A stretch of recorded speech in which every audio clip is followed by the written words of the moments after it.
Okay, guys, hey, we're back with continuation of our viewer mail. So if you watched the previous very long video for a pretty hard question, we're going to move on into the viewer mail. So let's go. So, okay, subscriber Wayne, he asked, do you know why the blanking circuit is 14 microseconds pause on time and 50 microseconds time off? What determines the blanking circuits on off? What determines the blanking circuits on time, off time? On time, off time. Okay, I gotcha. So, thinking I know a lot about video circuits until I started kind of thinking about that question.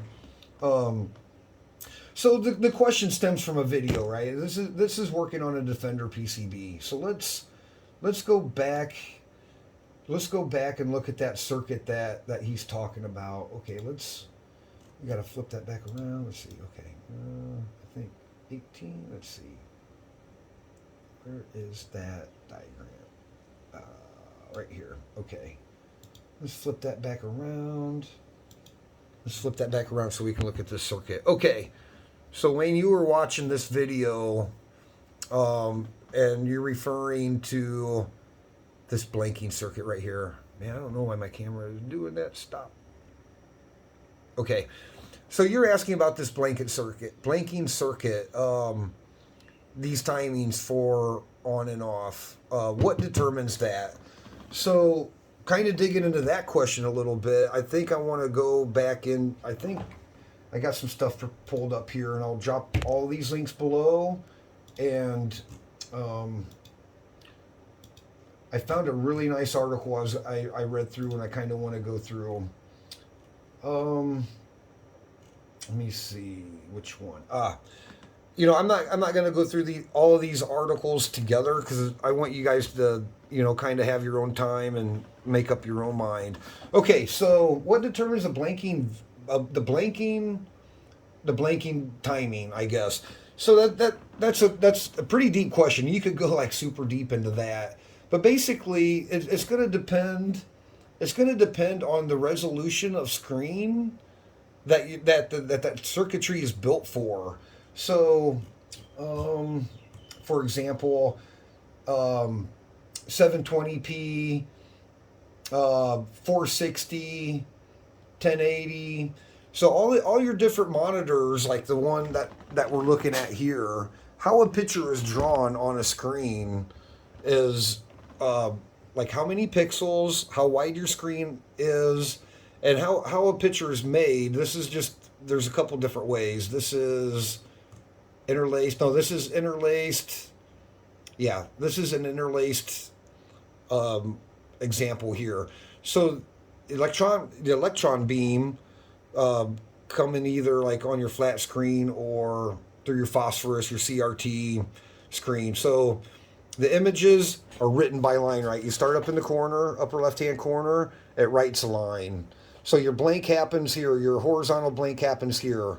So you don't see this retrace line. So you write, it comes down, and you're blanking, so you don't see that line, right? No, I'm sorry, I got that screwed up. Exaggerated. Okay, so you write, it blanks, comes back over, writes another line. Yeah, I could just go so deep into this. So anyway, you're just writing lines across. It's dropping, you're blanking, you're coming back across, you're writing, you're blanking, you're coming across, all the way down until the frame is made, and then your horizontal sync blanks and sends you back to the corner, and then it writes the next frame very fast. It's all very, very, very fast. So your blanking times are going to be determined on what television raster that you're looking at. If you're looking at a CRT or whatever resolution screen that you're looking at, you're going to have different blanking times, and also depends on like, if is it composite, is it component, is it individual, horizontal sync, vertical sync. All these things are going to play into your video timing. I'm going to drop this one in too. This is another good article because it kind of goes through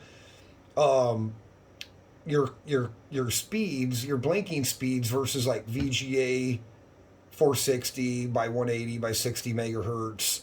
And when you guys read through this, when you look down at through these charts, there are blanking totals, vertical timings, and you'll see going down through the different resolutions that your timing your blanking timings are going to be different. I'm going to post this down below. It's like a really bright day here, and I can't really get a good image today, so sorry. So I'm going to drop these links below, and then you guys can kind of go through this and kind of look at your horizontal frequencies, line time. So there's a percentage. I'm going to show you guys the next one that we're going to go through. Like, there's a percentage of line time, like the percentage for the blanking, like how many percent you need for the blank to come down and do its thing. So it can get very complicated. I'm going to need smarter people than me to kind of explain that. So in this video, or in this article, they talk about kind of more of the math, horizontal blanking pulses, and the math kind of that goes into that. So there's some really good diagrams and explanations here. So I like this one because this kind of tells you like your horizontal sync pulses, like your percentage, your blanking levels, kind of where they fall, and how they're calculated. This is a pretty good article that kind of lays it out. I just don't want to make this video super long, and I don't know if I can explain it as well as this already explained. Yeah, I don't like reinventing the wheel, so I hope that helps. I hope that's a decent explanation of that. Let's go back to the question and see.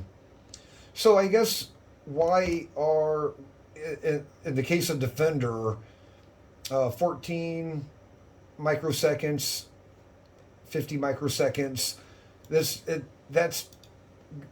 timings are due because of given the raster of the display used in a Defender game, and that specific to that. I think a lot of the arcade games are going to have that same timing, but if you step into computer VGAs and stuff like that, you're going to see that. And as you work on these boards, these will become like kind of ingrained more in your memory, because a lot of the blanking signals are going to be mostly the same for certain generations, certain eras of video games, like your early 80s, mid 80s, late 80s, 90s. You're going to see some differences here, but they're not going to be too different. So let's go back to the question.